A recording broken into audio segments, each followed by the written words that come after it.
Donnie and Dolly. The team is supported by ableauctions.ca. Closing your business? We can help.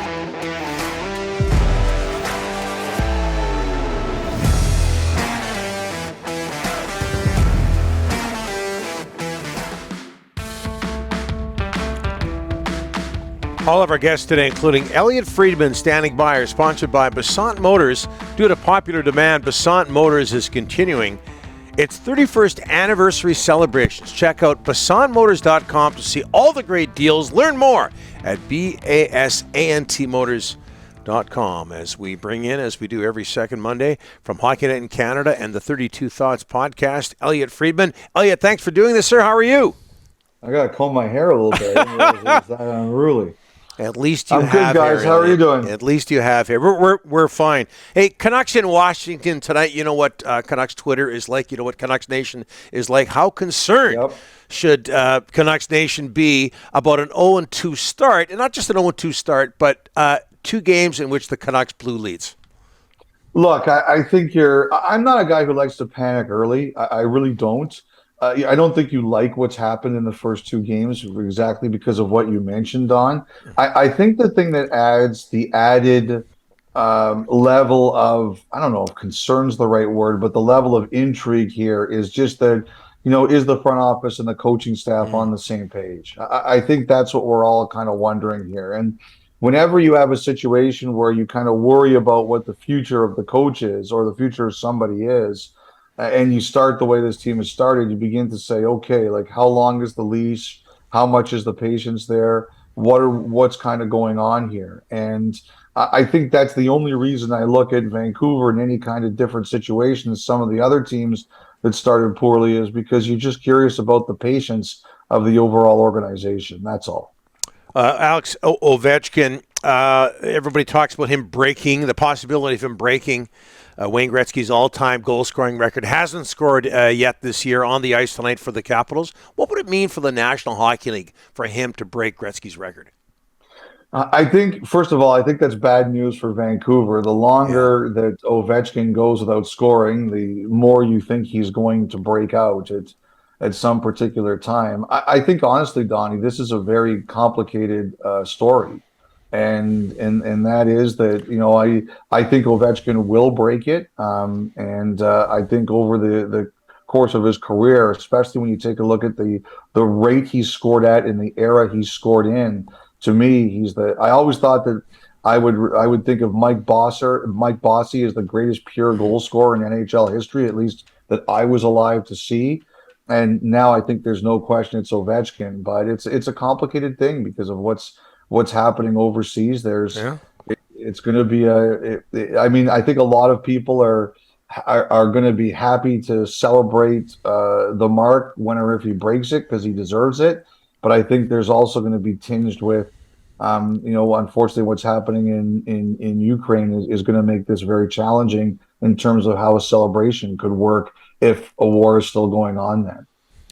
Elliotte, Connor Bedard, 20 points in 11 games in the Western Hockey League. The sweepstakes, we all know about it. We know the teams that could be in line to get him at first overall, but San Jose 0-4 start. Is that something you saw? I didn't think San Jose was going to be great this year.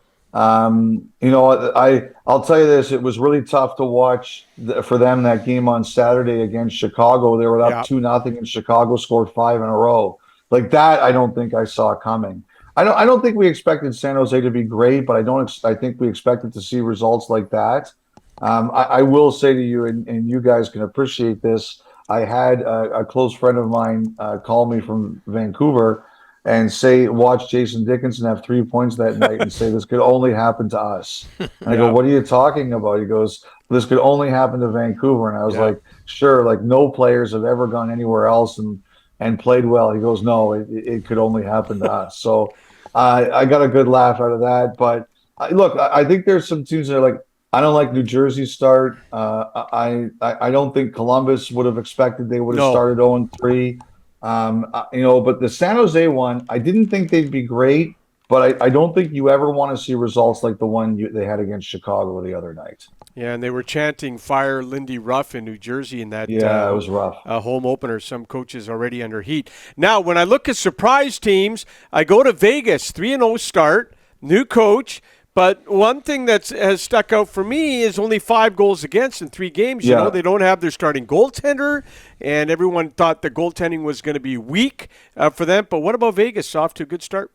Well, the other thing too is Rick, their coach Bruce Cassidy said we've given up no bad goals yet, and you don't often hear that from a coach. That's a good sign.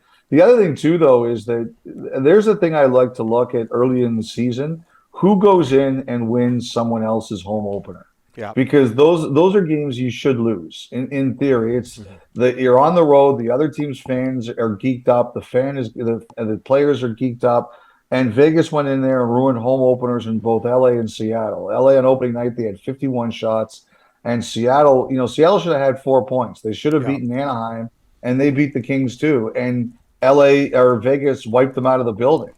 And so I think that's a real good sign. Look, Eichel's healthy. And there's a lot of guys that were banged up last year that are healthier. And Cassidy's a good coach. Like, he's obviously, like, to me, it's pretty clear that Cassidy's a coach, is a guy who's got a shelf life. The Bruins kind of indicated that last year, but he's a good coach. And as long as, basically what he's saying, as long as our goalies give us something, he thinks they're going to be okay. And that's definitely the case for the first week of the season. Yeah, and they were one of the most injured teams in the NHL last year. Back to Vancouver. Your thoughts on Pat Morris coming on our show, Elliotte, last week, and Bo Horvat? Did you glean anything out of that? Where's this thing heading? Well, I have to say, Rick, it was a good get for you because Pat doesn't like to talk. So I don't know what blackmail or photos that you have that got him to come on your show. It must have been pretty good. I hope you share them someday. Yeah, I will. Look, he said exactly what I thought. He stood up for his client. Like you asked him, how do you see your client? Of course, he's going to say a number one center because he's got to stand up for his client. And also, too, because that's what they're to negotiate based on. I think it's interesting that Pat came on because, like I said, he's not a guy that likes to do that. And the fact that he agreed to do that says to me that he thinks he needed to get the ball rolling again, to get some things moving along. And, the word I've used is stalemate. Guys, I know I've said this several times in my Vancouver availabilities and on my podcast. I'm going to say it again till I'm blue in the face. If you want to get an idea of what a team is thinking, look at what they've done in the past. And last summer, even JT Miller indicated he was surprised by the way it played out. He didn't think it was going to happen, and all of a sudden it happened. So Vancouver's a team. They can say what they want, but at the end of the day, they'll do what they think. It doesn't matter what they say, it's what they do. And they did Miller a deal that they initially indicated they weren't ready to do. If Horvat forces their hand by having a good season, I think that's going to happen here too. Now, I saw Horvat's quotes to Ian McIntyre. You try not to let that bother you. The one thing that Bo Horvat has to remember is the only way you can make sure that things go well is by playing dynamite. Yeah. And that's his end of the bargain. He's got to play dynamite. Elliotte, Pittsburgh versus Montreal tonight. 35-year-old Sidney Crosby with 6 points in his first 2 games. Did you expect him? I know 35 doesn't mean you're a senior citizen by any means, but hockey-wise, maybe so. But did you expect him to be this effective this long, given his significant concussion history? I have to say, Don, the answer now I would give you now is different than the answer I might have given you 10 years ago. Okay. 10 years ago, I would have said, I don't know. I wouldn't have bet on it. But right now, considering, knock on wood, he's been healthy for a few years now. I do expect it. Like, to me, he's like Tom Brady, right? That it's almost when Tom Brady loses yesterday, which knocked me out of my survivor pool, like it's news. It's an upset. It really is. And even though he's in his 40s, you expect him to be great. And so, as you said, Crosby's 35, but I expect him to be great. Now that he's shown that he's healthy, I wouldn't expect anything less. And the key point, Don, is that he wouldn't expect anything less either. Jarmo Kekalainen, a guest on this show today, the fourth longest tenured general manager in the National Hockey League. He's been with the Columbus Blue Jackets since 2013. We bring him up because he's been on the show. Ellie, what's your general consensus, or what is the general consensus of the job he's done there? I think they've been very happy with it. They've got good young players. That Sillinger looks good. Johnson looks good. They drafted Werenski. He's a franchise cornerstone. And look, he just had a home run of an off season getting Johnny Boudreau.